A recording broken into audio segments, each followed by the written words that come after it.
प्यारे बच्चों, simple harmonic motion topic में आज लेक्चर नंबर 3 की स्टडी हम लोग करेंगे। ऑलरेडी पिछले वीडियो लेक्चर में इक्वेशन ऑफ एसएचएम हम लोग पढ़े थे। Equation of SHM when motion of particle is started from mean position. Equation of SHM when motion of particle started from leading phase. Equation of SHM when motion started from lagging phase. तो equation of SHM के study हम लोग किए थे, उस पर question किए थे। अब नेक्स्ट कॉन्सेप्ट बहुत इंपॉर्टेंट बेटा, इसमें एक क्वेश्चन पूछता है कंपोजिशन ऑफ टू एसएचएम। दो एसएचएम को बेटा एक में मिला देता है, जिसको बोलते हैं कंपोजिशन ऑफ टू एसएचएम। और कंपोजिशन ऑफ टू एसएचएम से अक्सर एग्जाम में क्वेश्चन आता रहता है। इसको कॉन्सेप्ट बताएंगे, फिर इस पे क्वेश्चन कराएंगे। तो आओ इस टॉपिक में हम लोग हेडिंग लिखते हैं composition of two SHM.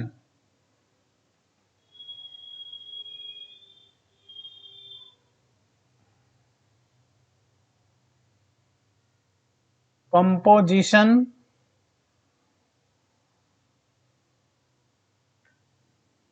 Of two SHM.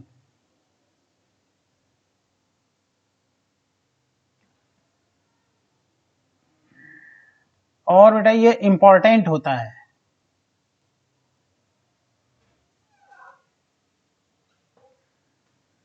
इसमें दो एसएचएम का इक्वेशन दे देगा, एक का एम्पलीट्यूड A1 होगा, दूसरे का एम्पलीट्यूड A2 होगा।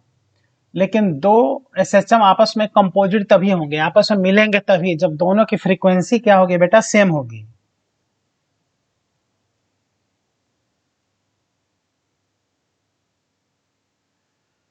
तो लेट इक्वेशन ऑफ, देख रहे हो, equation of first SHM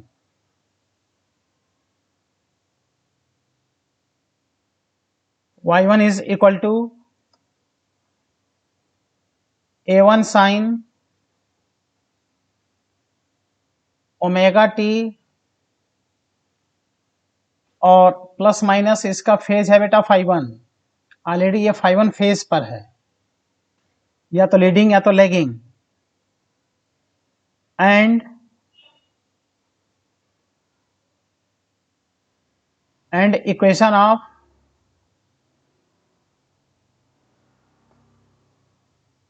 equation of second SHM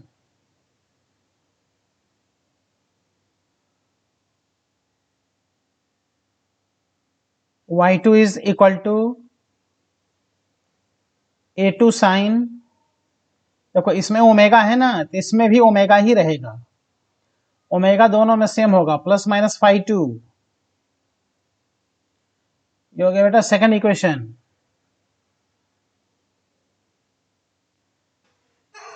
तो दो एसएचएम का हमने क्या लिख दिया बेटा, इक्वेशन लिख दिया। अब हम दोनों का क्या करने चल रहे हैं, कंपोजिशन। दोनों को मिला देंगे। कंपोजिशन मतलब दोनों को मिला देना, सुपर इम्पोज कर देना। तो यहां कहेंगे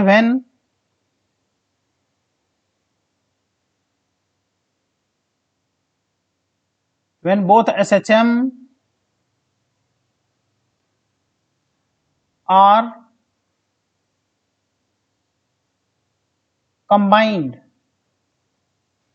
जब दोनों SHM को कंबाइन कर देंगे, then resultant displacement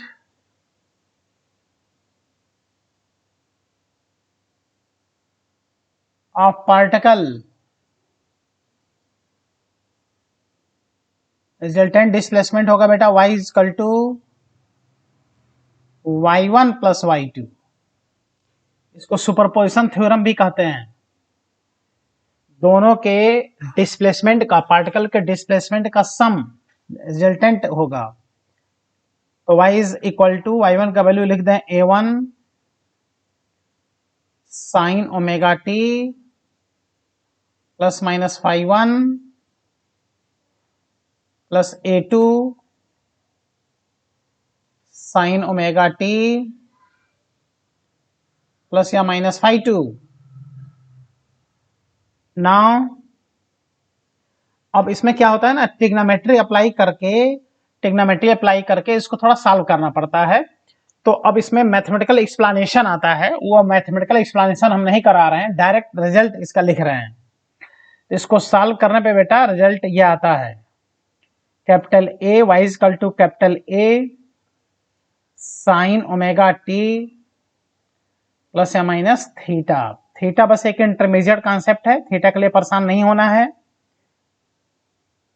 यहाँ पे मैथमेटिकल एक्सप्लेनेशन कंप्लीट होता है, वो एक्सप्लेनेशन हम नहीं करा रहे हैं, उसका कोई मतलब नहीं है एक्सप्लेनेशन कराने का। हाँ, ये हो गया बेटा resultant equation of SHM. Resultant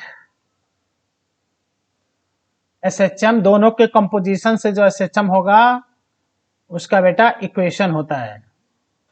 और यहाँ जो ए होता है ये दोनों के कॉम्बिनेशन से रिजल्टेंट एम्पलीट्यूड होता है, इसी पर क्वेश्चन पूछता है। ये कहलाता है बेटा रिजल्टेंट एम्पलीट्यूड। अब रिजल्टेंट एम्पलीट्यूड क्या है इस पे ध्यान दो। अगेन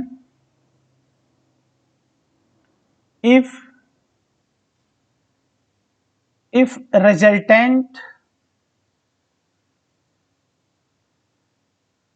resultant phase difference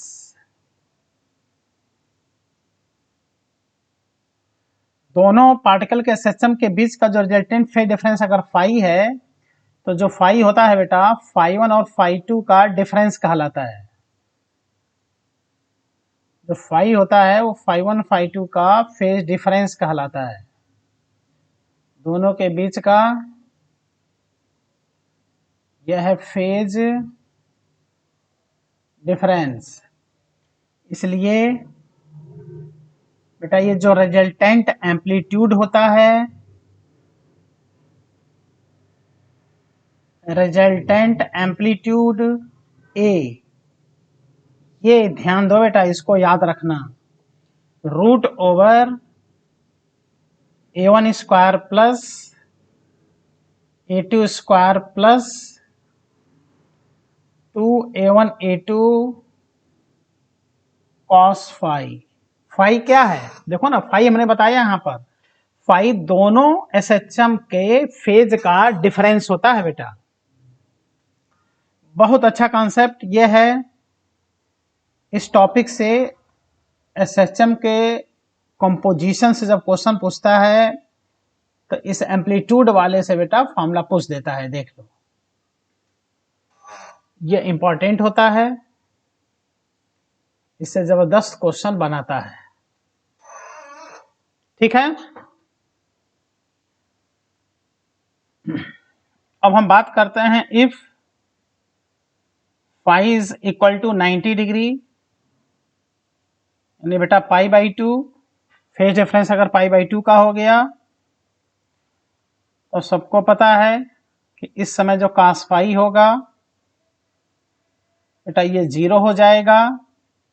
तो इस समय जो रिजल्टेंट होगा, रिजल्टेंट एम्पलीट्यूड ए, ये होगा root over A1 square plus A2 square. तो 90 डिग्री पे बेटा नेट एम्पलीट्यूड इससे निकल आता है, root over A1 square plus A2 square. अगर दोनों एसएचएम आपस में 90 फेज पर हैं तो। अच्छा, कभी कभी क्या करता है ना कि इक्वेशन में एक एसएचएम के इक्वेशन साइन में दे देता है, दूसरे एसएचएम के इक्वेशन कास में दे देता है। तो याद रखना बेटा साइन और कास आपस में 90 फेज पर होते हैं। ठीक है, 90 फेज पर होते हैं साइन और कास, तो उसका भी रिजल्टेंट यही एम्पलीट्यूड होता है।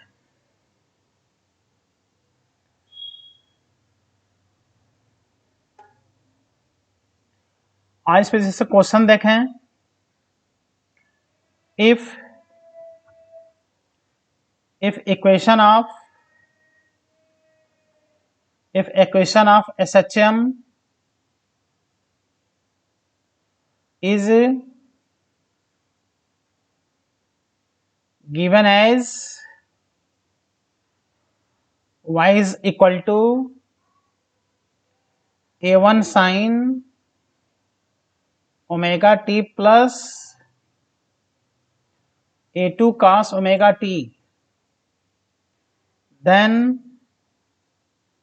find its amplitude. कह रहा है कि बेटा इसका एम्पलीट्यूड बताओ। अब तुम ही बताओ ना, इस इक्वेशन में तुम देख रहे हो कि दो एसएचएम का ये कंपोजिशन दिखाई दे रहा है, एक है a1 sin ओमेगा टी, दूसरा है a2 cos ओमेगा टी। और साइन और कास कितने फेज पर होते हैं बेटा? साइन और कास बेटा 90 फेज पर होते हैं। तो क्या कहेंगे हम लोग यहां पर कि जो दोनों के बीच फेज डिफरेंस है, देखो ना ये साइन में है ये कास में है, तो जो दोनों के बीच फेज डिफरेंस है वो कितने का है बेटा? 90 का, क्योंकि साइन और कास आपस में 90 फेज पर होते हैं बेटा। इसलिए इसका जो रिजल्टेंट एम्पलीट्यूड होगा रूट ओवर इसका amplitude root over a1 square और इसका amplitude root over a2 square. ये बेटा रिजल्टेंट एम्पलीट्यूड होगा। ऐसे क्वेश्चन पूछे जाते हैं, इस पर ध्यान देना चाहिए। चलो नेक्स्ट क्वेश्चन कराते हैं। if equation of SHM is y is equal to 3 sin 6 pi t plus 4 cos 6 pi t centimetre system का इक्वेशन है, then find its amplitude. Amplitude find करना है। एकदम कितना आसानी से बेटा सॉल्व कर दोगे। एक इक्वेशन बेटा देख लो साइन में है, दूसरा कास में है, इसलिए इन दोनों एसएचएम के बीच का जो फेज डिफरेंस होगा π/2 यानी 90 डिग्री का होगा। इसलिए बेटा resultant amplitude root over a1 square plus a2 square से बेटा इसको हम लोग सॉल्व कर सकते हैं। तो रूट ओवर 3 स्क्वायर, देखो ना ये 3 है और ये 4 है, 3 का स्क्वायर प्लस 4 का square root over 25 equal to 5 centimetre का क्या है बेटा? इसका एम्पलीट्यूड है।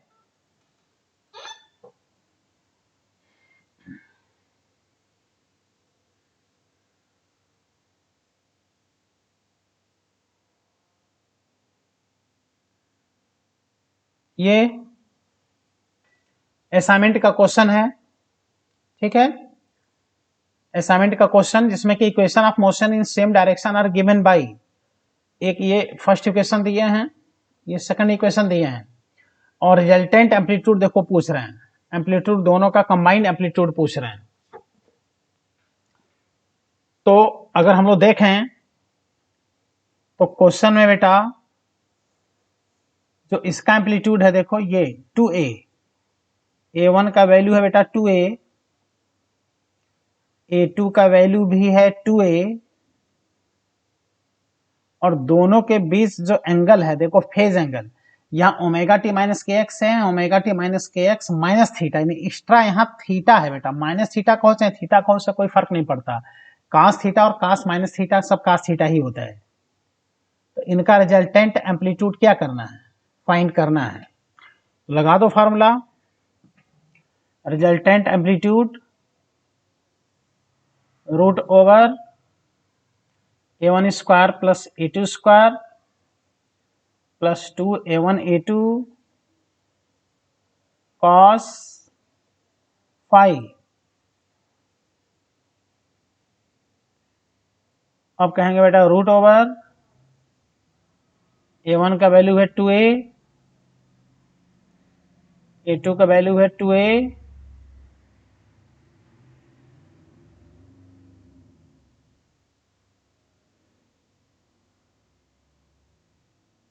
फाई का वैल्यू है थीटा।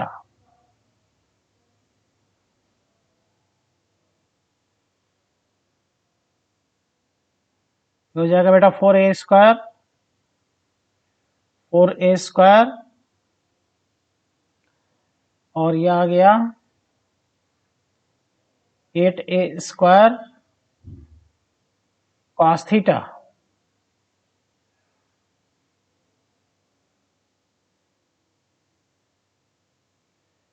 ये आ गया बेटा 8a²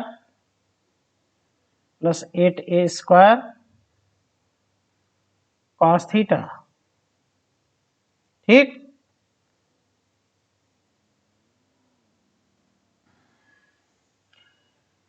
एट ए स्क्वायर कॉमन ले लो, ब्रैकेट में 1 plus cos theta.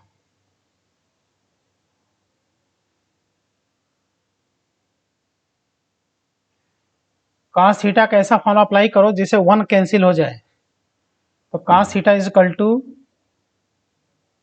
2 cos square theta by 2 minus 1। cos theta का ट्रिग्नोमेट्री है, देखो 2 cos square theta by 2 minus 1, 1 से 1 बेटा कट गया।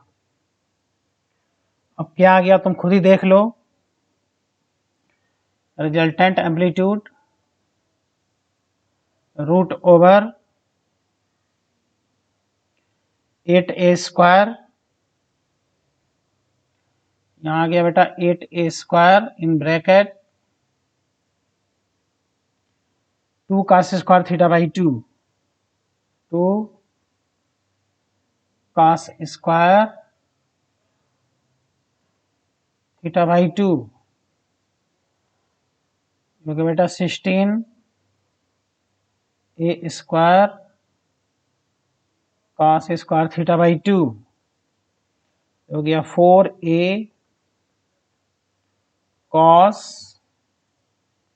Theta by 2 is resultant amplitude. तो मिला बेटा कोई आंसर? देख लो 4a cos थीटा बाई 2, ये सी आंसर सही है। ट्रिग्नोमेट्री यूज करना पड़ा थोड़ा, 4a cos theta by 2 answer आ गया।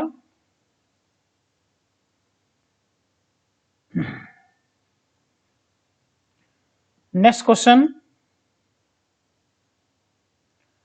ये नीट एग्जाम देख रहे हो, नीट एग्जाम 2019 में किस तरह से क्वेश्चन पूछा गया है। Displacement of a particle executive simple harmonic motion a naught plus a sine omega T plus b cos omega T. तो amplitude of this oscillation is given by, amplitude पूछ रहे हैं तो ये बेटा कांस्टेंट टर्म है, तो एम्पलीट्यूड इतने का बनेगा, देख लो। तो ये स्पष्ट दिखाई दे रहा है कि A1 का वैल्यू A है, A2 का वैल्यू बेटा B है, और दोनों के बीच फेज एंगल 90 का है। तो जो रिजल्टेंट एम्पलीट्यूड बनेगा, resultant amplitude root over A1² plus A2²। A1 का वैल्यू है बेटा A, A2 का वैल्यू है B,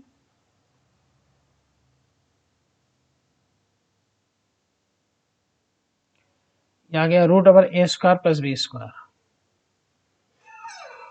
ठीक है, ऐसे क्वेश्चन एग्जाम में देखो किस तरह से पूछे जाते हैं। कंपोजिशन ऑफ ए सिस्टम के क्वेश्चन इंपॉर्टेंट होते हैं। ये भी असाइनमेंट का क्वेश्चन बेटा देख लेना, दो इक्वेशन दिए हैं, एक फर्स्ट इक्वेशन और सेकंड इक्वेशन। यह बेटा फर्स्ट इक्वेशन, यह है second equation. y1 is equal to a sine omega T, और ये दिया है तो ratio of the amplitude of the two motion. अच्छा, पहले इक्वेशन का एम्पलीट्यूड, तो फर्स्ट इक्वेशन का जो बेटा एम्पलीट्यूड है वो दिखाई दे रहा है a, ये a है, और दूसरे का कितना है, सेकेंड इक्वेशन का एम्पलीट्यूड। ये देखो कंपोजिशन ऑफ एसएचएम है, देख लो अभी पढ़े हो कंपोजिशन ऑफ एसएचएम, है ना। और ये साइन में है, ये कास में है, ये हो जाएगा बेटा रूट ओवर a/2 का स्क्वायर प्लस a/2 का स्क्वायर। ये आ गया a/2 √2 इक्वल टू a/√2। तो दोनों के एम्पलीट्यूड का रेशियो पूछ रहे हैं, पहले इक्वेशन और दूसरे इक्वेशन का एम्पलीट्यूड। तो यह गया a/√2 इज इक्वल टू √2। आ गया ना। तो ऐसे क्वेश्चन बहुत ही इंपॉर्टेंट बेटा माने जाते हैं, ध्यान देना, बहुत ही इंपॉर्टेंट आते हैं, एकदम एग्जाम में सीधे सीधे एग्जाम में आ जाते हैं, आसान होते हैं।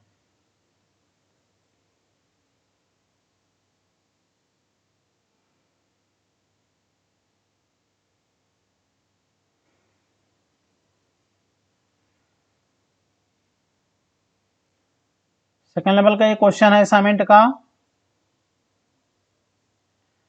Question number 14। The motion of a particle is given by x is equal to a sin omega t plus b cos omega t। तो कह रहा है फर्स्ट ऑप्शन नॉट SHM, जबकि SHM है, कंपोजिशन ऑफ SHM है simple harmonic with amplitude a plus B, simple harmonic with amplitude a plus B by 2। Answer दिखाई दे रहा है, देख लो डी ऑप्शन। ये बेटा SHM का इक्वेशन है, दो SHM के कंपोजिशन का SHM, और इसका जो एम्पलीट्यूड होगा, देखो ये साइन में है, ये कास में है, दोनों 90 फेज पर हैं, इसलिए ये हो जाएगा √a² प्लस b²।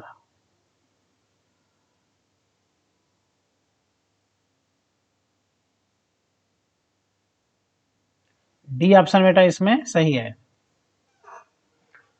तो एकदम आसान होते हैं ऐसे क्वेश्चन, इसमें मिस्टेक नहीं होना चाहिए किसी का भी, ठीक। अब आओ नेक्स्ट कॉन्सेप्ट हम लोग पढ़ने चल रहे हैं। आज जो हमने पॉइंट बताया कंपोजिशन ऑफ 2 SHM, ये बहुत ही इंपॉर्टेंट होता है, हमने कई क्वेश्चन करा दिया, तो इस पर थोड़ा ध्यान देना, ऐसे क्वेश्चन पे, इस टाइप के कॉन्सेप्ट पे, और जो हमने क्वेश्चन कराया इस टाइप के क्वेश्चन एग्जाम में आते हैं। अब आगे हम लोग पढ़ने चल रहे हैं velocity of particle in SHM, acceleration of particle in SHM। SHM में पार्टिकल की kinetic energy, potential energy, total energy, ये सब पढ़ना है। तो velocity of particle in SHM बहुत ही इंपॉर्टेंट होता है। जब कोई पार्टिकल SHM करता है तो मीन पोजीशन पर उसकी वेलोसिटी सबसे ज्यादा होता है, और एक्सट्रीम पोजीशन पर, इंड पोजीशन पर वेलोसिटी जाके 0 हो जाता है। इसलिए पार्टिकल का SHM में काइनेटिक एनर्जी मीन पर भी ज्यादा होता है।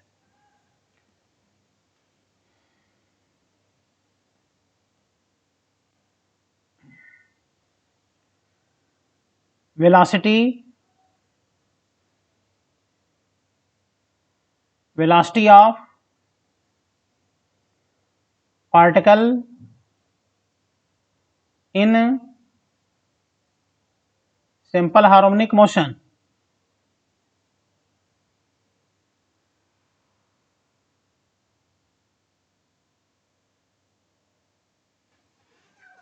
SHM में जो वेलोसिटी होता है पार्टिकल की, वो हम लोग को पढ़ने चलना है, और बेटा ये इंपॉर्टेंट होता है। हम लोग डिस्प्लेसमेंट इसका देख चुके हैं, अब इसमें हम लोग वेलोसिटी देखेंगे। बेटा पार्टिकल का डिस्प्लेसमेंट,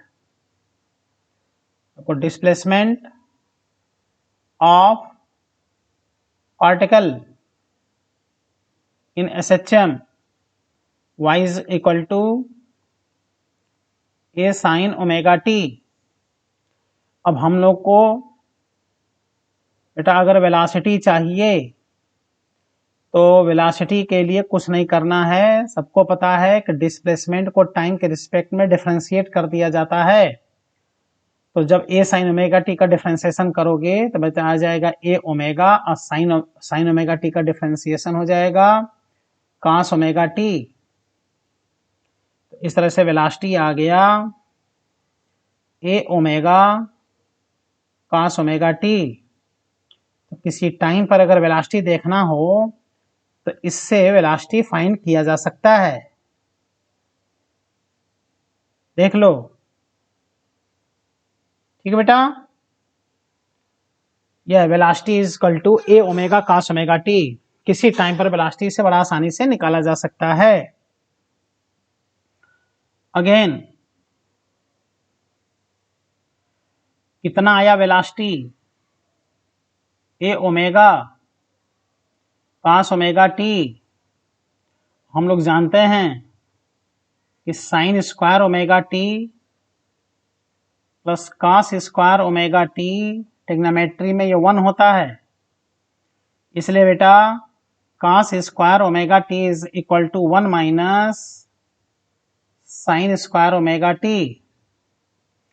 इसलिए cos ओमेगा टी को हम लोग लिख सकते हैं root over 1 minus sine square omega T. इसलिए जो वेलोसिटी आ गया बेटा, velocity is equal to A omega और cos ओमेगा टी को लिख दो root over 1 minus sine square omega T. और हम लोग जानते हैं कि y is equal to A sine omega T, इसलिए हम लोग साइन ओमेगा टी का स्थान पे लिख दें y अपान ए। तो इस साइन ओमेगा टी के स्थान पर हम लोग अगर y अपान ए लिखेंगे तो y स्क्वायर अपान ए स्क्वायर हो जाएगा।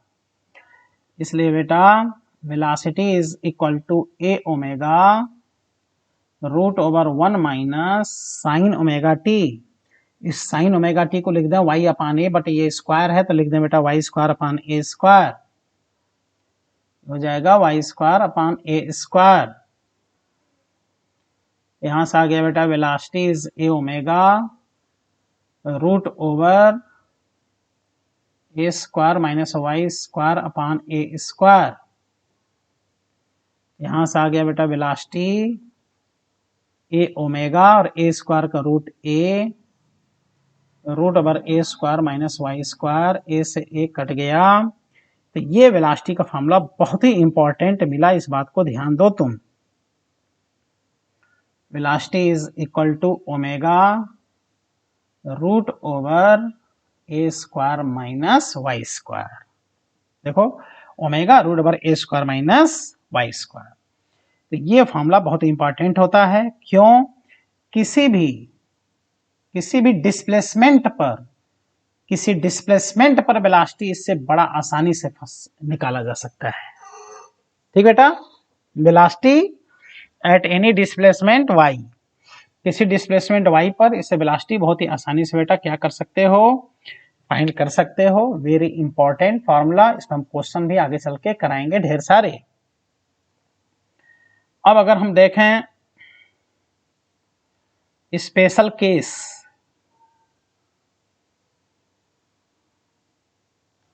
ठीक बेटा, तो फर्स्ट स्पेशल केस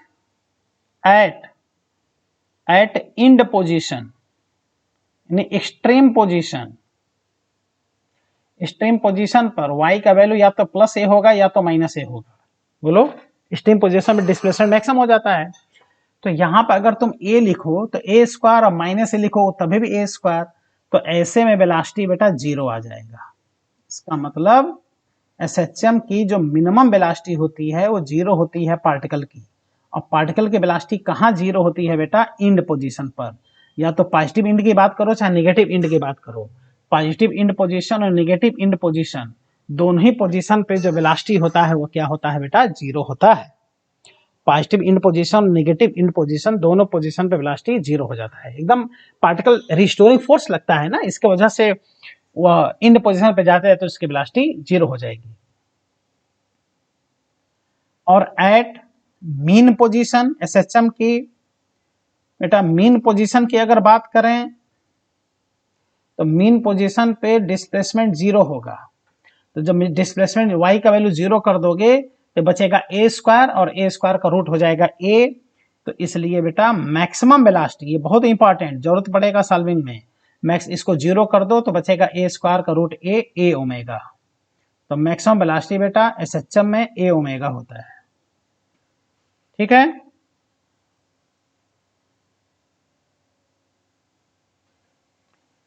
ये इंपॉर्टेंट है, ये बात इस पे ध्यान देना।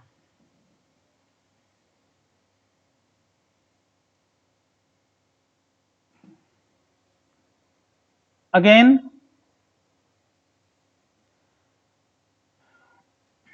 हम लोग वेलोसिटी का जो फॉर्मूला पढ़े टाइम के टर्म में, ए ओमेगा कॉस ओमेगा टी, देख रहे हो, ए ओमेगा कॉस ओमेगा टी।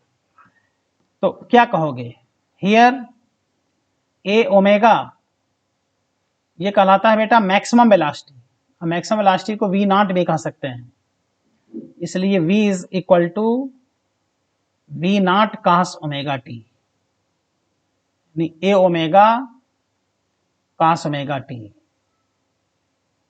यानी वेलोसिटी का बेटा जो इक्वेशन होता है टाइम के टर्म में अगर देखें तो ये कॉस में जाता है, वो साइन कर्व इसका बनता है बेटा, कोसाइन कर्व, याद रखना। इसलिए अगर हम लोग यहां पर वीटी ग्राफ प्लॉट करें, वेलोसिटी टाइम ग्राफ और एसएचएम में वीटी ग्राफ किसके लिए, तो v is equal to A omega cos omega T के लिए। इसके लिए अगर वीटी ग्राफ प्लॉट करें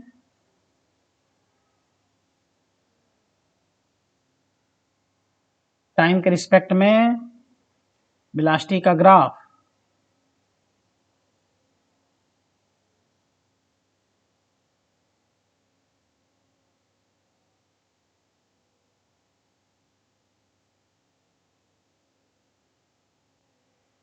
तो ये maximum velocity plus A omega और दूसरे डायरेक्शन के maximum velocity minus A omega, दोनों मैक्सिमम है। अच्छा, इसका जो ग्राफ होगा तुम देख लो कैसा ग्राफ बनेगा कि जब डिस्प्लेसमेंट बेटा जीरो होता है तो वेलोसिटी क्या होता है, मैक्सिमम होता है, मीन पोजीशन पे वेलोसिटी मैक्सिमम है। तो कास में देखो ना, कास में इक्वेशन है, इसलिए ग्राफ बेटा यहां से चलेगा, ठीक है, ये ग्राफ यहां से चलेगा। डिस्प्लेसमेंट चलता है ओरिजिन से और वेलोसिटी चलता है एक्सट्रीम पोजीशन से, ये यहां से ग्राफ चलता है। तो ये वीटी ग्राफ बहुत ही इंपॉर्टेंट ग्राफ होता है, इस पर ध्यान देना चाहिए। डिस्प्लेसमेंट टाइम ग्राफ होता ना, ये ओरिजिन से चलता है, वीटी ग्राफ मीन पोजीशन पे वेलोसिटी मैक्सिमम होता है, इसलिए देखो मीन से नहीं चला, एक्सट्रीम से चला है। जब डिस्प्लेसमेंट जीरो होगा यानी टाइम जीरो होगा तो मीन पोजीशन पे पार्टिकल होगा, वेलोसिटी मैक्सिमम होगा, ठीक है।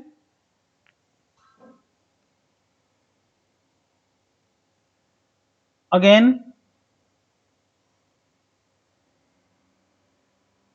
अभी हम लोग पढ़े हैं velocity is equal to A omega cos omega T,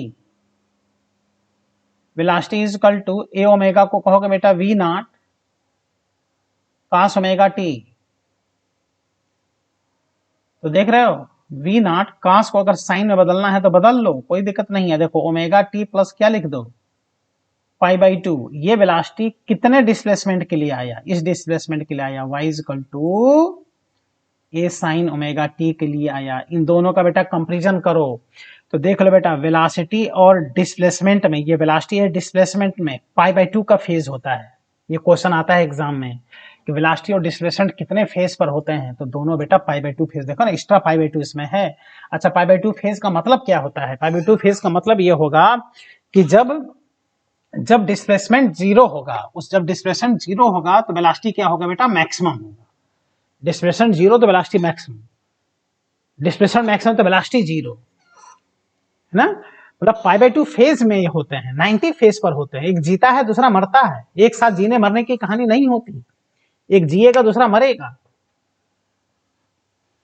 इसलिए इसका बनाया जाता है बेटा फेजर डायग्राम। क्या बना लेंगे बेटा, फेजर डायग्राम। कितना इंपॉर्टेंट फेजर डायग्राम इसका होगा तुम खुद देख लो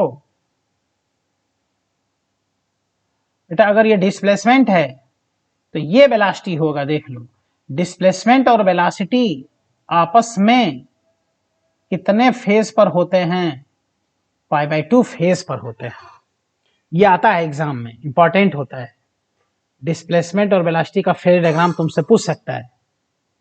तो डिस्प्लेसमेंट और वेलोसिटी कितने फेज पर होते हैं, तो कहोगे 90 फेज पर होते हैं। 90 फेज का मतलब होता है एक जीरो होगा तो दूसरा मैक्सिमम होगा, एक मैक्सिमम होगा दूसरा जीरो होगा। अगेन नेक्स्ट कॉन्सेप्ट अगर देखें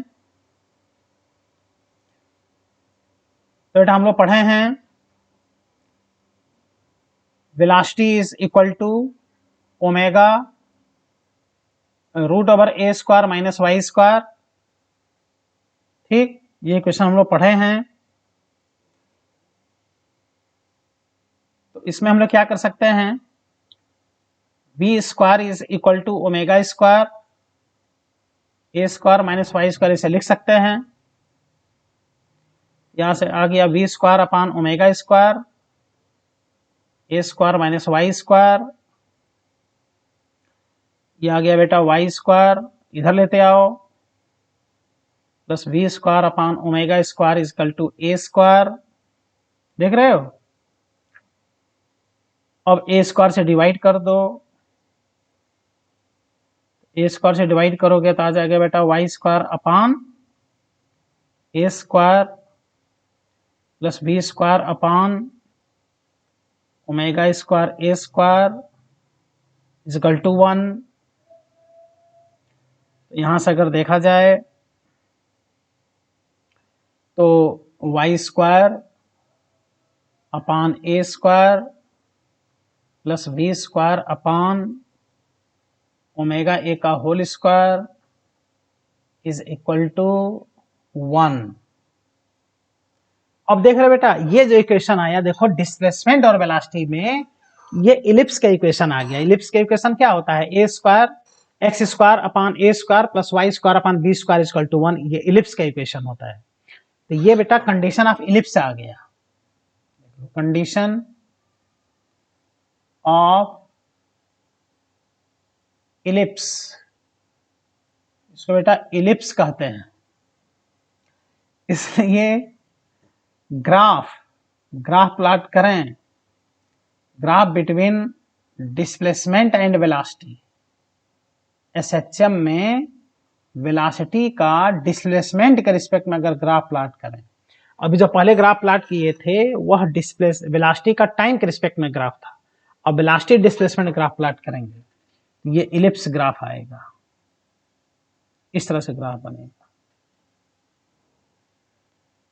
जिसमें ये एक्स स्क्वायर के स्थान पे वाई स्क्वायर है, तो यहां हो जाएगा वाई, यहां हो जाएगा वाई एक्सिस पे देखो वेलोसिटी, ये ओरिजिन, तो इसका देखो ये वैल्यू कम है, यहाँ ए ओमेगा ज्यादा है, इसलिए जो इलिप्स बनेगा बेटा, इलिप्स ऐसे बनेगा, ये ग्राफ होता है। तो विश्वास नहीं करोगे, ये डिस्प्लेसमेंट वेलोसिटी का डिस्प्लेसमेंट के रिस्पेक्ट में ग्राफ होता है। ये वैल्यू है ए, ये वैल्यू है ए, और ये वैल्यू है ए ओमेगा, ये क्या है बेटा, इलिप्स। तो कई क्वेश्चन तो यहीं से तुम्हारे सॉल्व हो गए कि वेलोसिटी का डिस्प्लेसमेंट के रिस्पेक्ट में बेटा ग्राफ बताओ, वेलोसिटी का टाइम के रिस्पेक्ट में ग्राफ बताओ, वेलोसिटी और डिस्प्लेसमेंट में फेज एंगल बताओ। वेलोसिटी और डिस्प्लेसमेंट में बेटा फेज एंगल 90 का होता है, बोलो, देखो 90 का फेज होता है। ये जो ग्राफ है ये वीटी ग्राफ है, देखो ना कौन सा ग्राफ, ये वीटी ग्राफ है वेलोसिटी का टाइम के रिस्पेक्ट में, लेकिन ये जो ग्राफ है ये वेलोसिटी का डिस्प्लेसमेंट के रिस्पेक्ट में ग्राफ है, जो कैसा होता है बेटा, ये इलिप्स ग्राफ होता है, इलिप्स ग्राफ। अब हम लोग पढ़ेंगे acceleration of particle in SHM.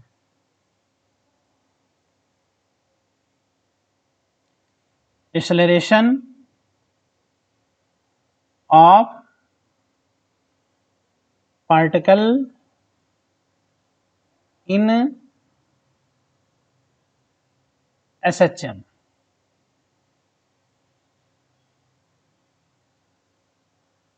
Acceleration को कैपिटल ए से इंडिकेट करते हैं, कैपिटल ए से बेटा इंडिकेट करेंगे एक्सेलरेशन को।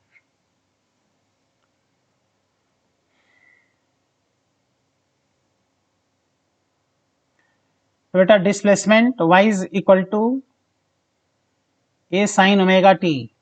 बोलो, लेकिन हम लोग को फाइंड क्या करना है? हम लोग को फाइंड करना है बेटा एक्सेलरेशन। तो पहले तो वेलोसिटी निकाल लो,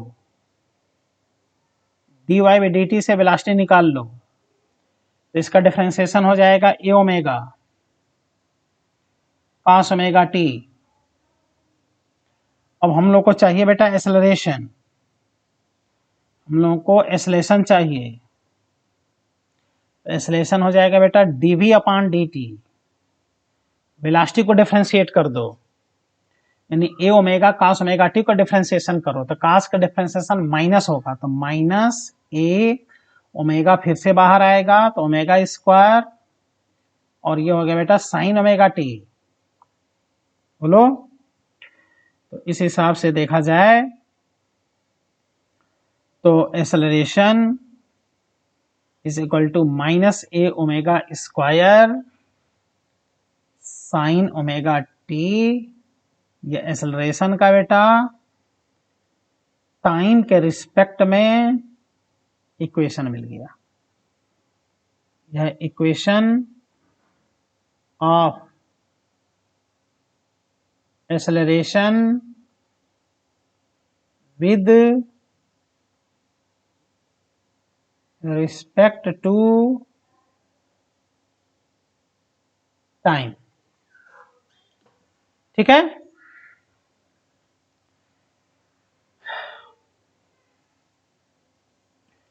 अगेन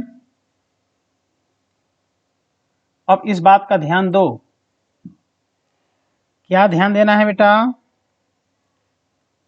एक्सेलरेशन कितना आया? Minus A omega square sine omega T आया कि नहीं? और तुम जानते हो कि y इज इक्वल टू कितना होता है? तो क्या यहां से sine omega T is equal to Y upon A नहीं आ गया? इसलिए acceleration is equal to minus A omega square, और साइन ओमेगा टी का स्थान लिख दो वाई अपान ए से ए कट गया। तुम विश्वास नहीं करोगे कितना इंपॉर्टेंट फॉर्मूला मिल गया। ये एक्सेलरेशन का कितना अच्छा डिस्प्लेसमेंट के रिस्पेक्ट में इक्वेशन, ए बराबर माइनस ओमेगा स्क्वायर वाई, मतलब एक्सेलरेशन डिस्प्लेसमेंट के डायरेक्टली प्रोपोर्शनल, और एक्सेलरेशन का डायरेक्शन हमेशा मीन पोजीशन की तरफ होगा। देखो माइनस वाई, माइनस है यहाँ पर, ये कहलाता है वेरी इंपॉर्टेंट कॉन्सेप्ट। एसएचएम में बहुत ज्यादा बेटा ये यूज होता है, बहुत ज्यादा।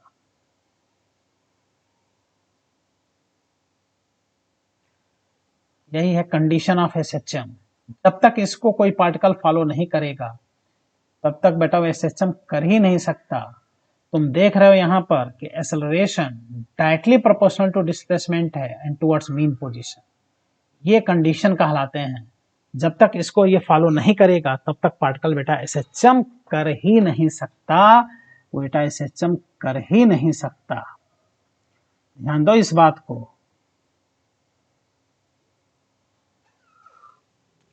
ए बराबर माइनस ओमेगा स्क्वायर वाई। अच्छा बताओ, अगर वाई जीरो कर दो तो किस बात की हम बात करेंगे? Mean position. मीन पोजीशन पे वाई जीरो और एक्सेलरेशन जीरो। मीन पे एक्सेलरेशन जीरो होता है।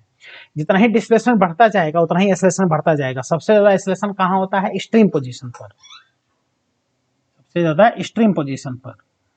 हम बात कर लें special case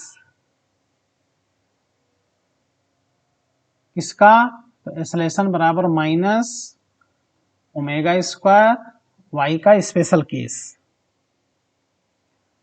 first, at mean position, mean position पे डिस्प्लेसमेंट जीरो होता है, इसलिए मीन पोजीशन पे बेटा एक्सेलरेशन भी जीरो होता है। मिनिमम एक्सेलरेशन जीरो होगा, इसलिए मीन पोजीशन पर पार्टिकल पे फोर्स भी जीरो लगेगा। मीन पोजीशन पे कोई फोर्स नहीं लगता। सबसे ज्यादा फोर्स कहां लगता है? एक्सट्रीम पोजीशन पर। अब बात करते हैं एट इंड पोजीशन। अच्छा, इंड पोजीशन मतलब एक्सट्रीम पोजीशन। इंड पोजीशन पर जो डिस्प्लेसमेंट होगा या तो प्लस ए होगा या तो माइनस होगा, और ऐसे में एक्सेलरेशन मैक्सिमम हो जाएगा, मैक्सिमम एक्सेलरेशन। और यहीं पे तुम रख दो y के स्थान पे या तो प्लस है या तो माइनस है, तो हो जाएगा plus minus A omega square. Maximum acceleration बेटा plus minus A omega square होता है। बहुत अच्छा कॉन्सेप्ट। कभी मैक्सिमम एक्सेलरेशन पूछे तो ए ओमेगा स्क्वायर से निकालो। प्लस माइनस वो सोल्यूशन में प्लस माइनस नहीं लिखा जाता, सोल्यूशन में वो प्लस माइनस बस इंडिकेट करता है कि भाई दोनों डायरेक्शन में होता है ना, दोनों तरफ एक्सट्रीम पोजीशन होता है, इसलिए प्लस माइनस ए की यहां बात हम लोग करते हैं। तो इस पे ध्यान देना चाहिए सबको। और बात करते हैं again acceleration equal to minus omega square into displacement. और एक्सेलरेशन को लिखा जा सकता है बेटा, एक्सेलरेशन को लिखा जा सकता है dv अपॉन dt,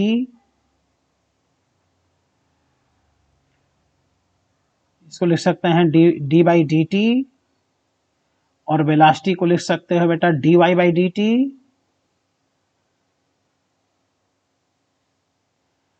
तो इसको लिख सकते हैं d2y by d t square. लिखने का तरीका देखो अपने हिसाब से ना लिख देना।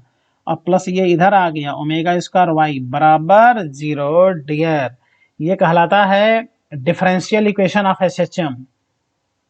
मैथ ग्रुप के जो स्टूडेंट होते हैं, मैथ ग्रुप के स्टूडेंट मैथ में कैलकुलस में एक टॉपिक पढ़ते हैं differential equation.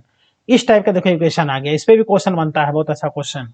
Differential equation of SHM कहलाता है d2y by d t square plus omega square y बराबर 0। It is known as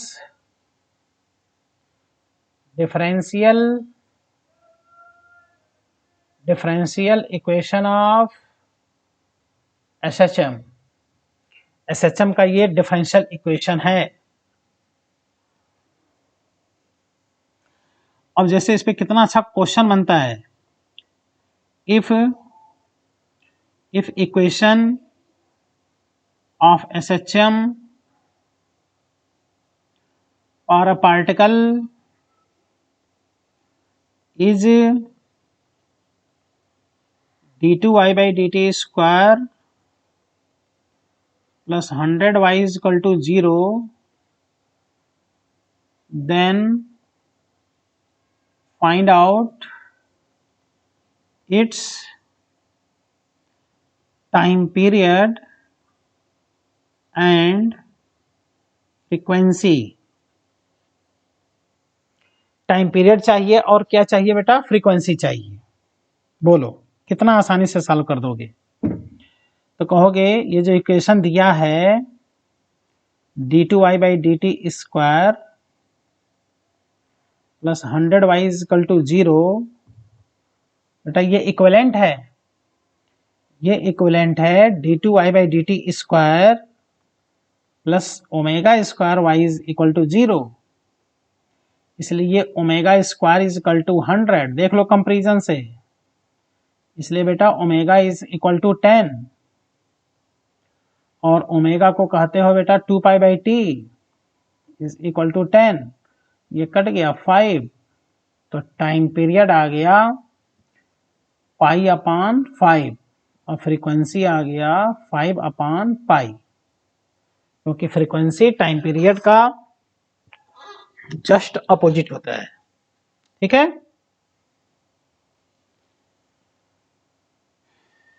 next question,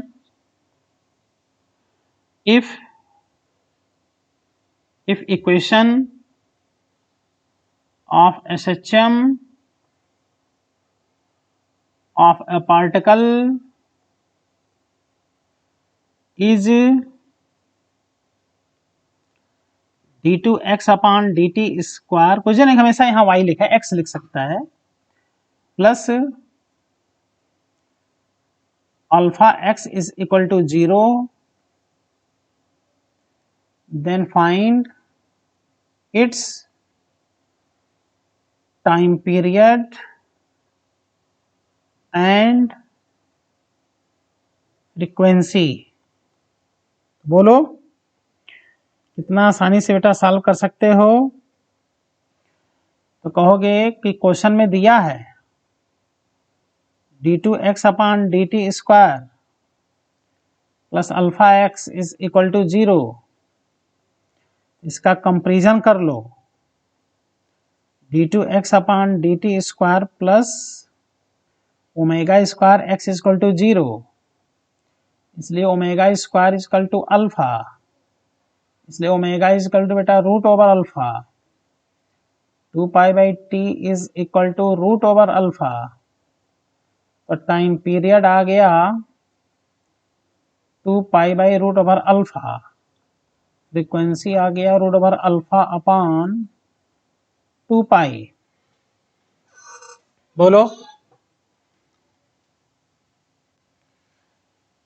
तो इस तरह से डिफरेंशियल इक्वेशन पे बेटा क्वेश्चन बनता है, ध्यान देना चाहिए इस बात पर, नहीं तो डिफरेंशियल इक्वेशन आ गया सामने तुम्हारे तो कहोगे अरे ये क्या आ गया। डिफरेंशियल इक्वेशन मैथ का स्टूडेंट बेटा मैथ में एक टॉपिक पढ़ता है डिफरेंशियल इक्वेशन, उसी टाइप का इक्वेशन है और कितना आसान है, कंपैरिजन करके क्वेश्चन को क्या कर देना है, सॉल्व कर देना है।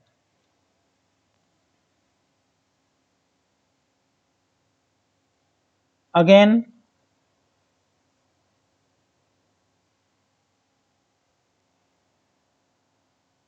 हम लोग एक्सेलेरेशन का जो इक्वेशन पढ़े, minus A omega square sine omega T, ये इक्वेशन पढ़े। इसलिए अगर हम लोग एक्सेलेरेशन का टाइम के रिस्पेक्ट में क्या करें, ग्राफ प्लॉट करें, देख रहे हो एक्सेलेरेशन का टाइम के रिस्पेक्ट में ग्राफ, ये ग्राफ अब ऐसे प्लॉट होगा, इधर कहेंगे एक्सेलेरेशन, इधर कहेंगे टाइम,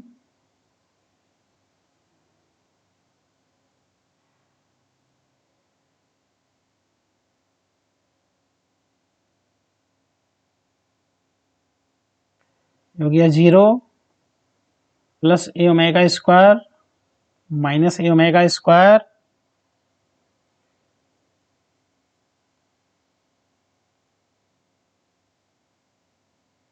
अब इसका जो ग्राफ होगा देख लो, जब ओमेगा टी का वैल्यू 0 होगा, टी का वैल्यू जब 0 होगा तो साइन जीरो इज 0, देखो साइन 0 इज 0, यहां से ग्राफ चलेगा। लेकिन यहां क्या लगा है बेटा, माइनस लगा है, माइनस लगा है, यानी डिस्प्लेसमेंट बढ़ेगा तो एक्सेलेरेशन भी बढ़ेगा बट नेगेटिव साइन के साथ।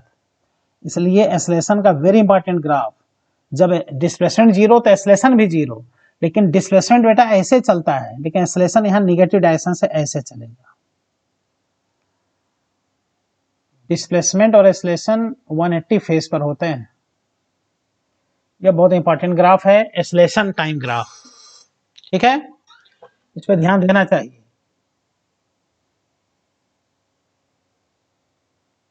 अगेन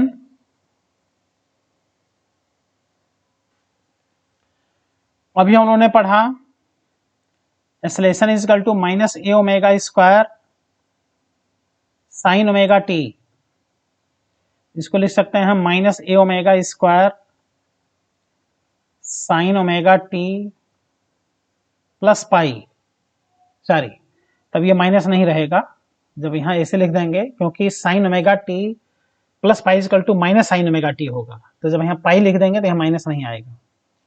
तो ये आ गया ए इज इक्वल टू, और ये मैक्सिमम वैल्यू है ए ओमेगा स्क्वायर, इसको कहेंगे A naught sine omega T plus pi.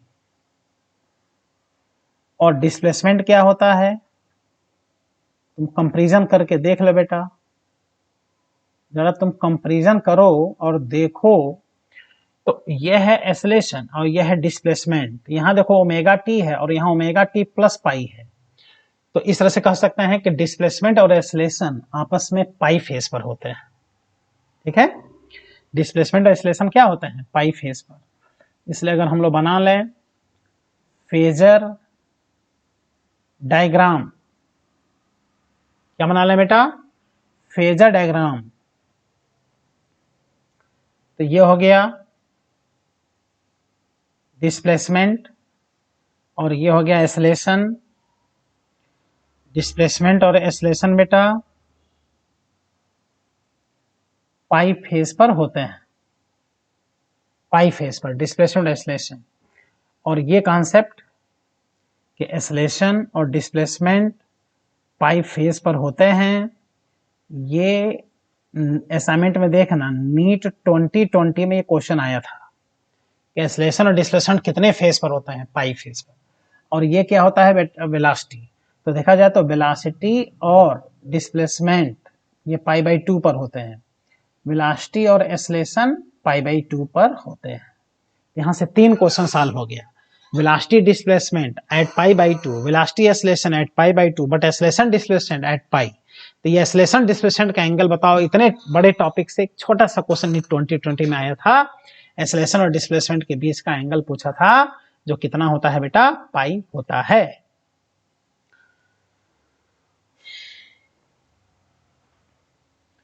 Again अगर हम लोग एक्सेलरेशन और वाई के बीच ग्राफ प्लॉट करें, एक्सेलरेशन का डिस्प्लेसमेंट के रिस्पेक्ट में बेटा ग्राफ, तो हम लोग पढ़े हैं कि acceleration is equal to minus omega square Y, मतलब acceleration directly proportional to displacement but negative sign, यानी ग्राफ आएगा बेटा स्ट्रेट लाइन। एक्सेलरेशन और डिस्प्लेसमेंट के बीच ग्राफ स्ट्रेट लाइन आएगा, बट नेगेटिव स्लोप होगा इसका। देखो ना, माइनस है, नेगेटिव स्लोप होगा। बहुत अच्छा ग्राफ। इसलिए डिस्प्लेसमेंट और एक्सेलरेशन के बीच ग्राफ, नेगेटिव स्लोप का ग्राफ स्ट्रेट लाइन आता है इस तरह से, ऐसे ही ग्राफ बनता है। ठीक है, ये इसका मैक्सिमम वैल्यू है एक्सेलरेशन का, इधर भी ये मैक्सिमम वैल्यू होगा, ये omega square minus omega square. इसका देख लो स्लोप नेगेटिव है, थीटा का वैल्यू 90 से ज्यादा है, इसलिए इसका स्लोप क्या है बेटा, नेगेटिव है। तो आज हमने कई पॉइंट बता दिया। इक्वेशन ऑफ एसएचएम में कंपोजिशन ऑफ एसएचएम, उस पर क्वेश्चन करा दिया। Velocity of particle in SHM, acceleration of particle in SHM, maximum minimum graph, ये सब बता दिया। अगले लेक्चर में वेलोसिटी और एक्सेलरेशन पे जबरदस्त हम क्वेश्चन कराएंगे। उसके बाद से तब जाकर के energy of particle in SHM में काइनेटिक एनर्जी, पोटेंशियल एनर्जी और टोटल एनर्जी हम लोग पढ़ेंगे बेटा। Thank you, all the best.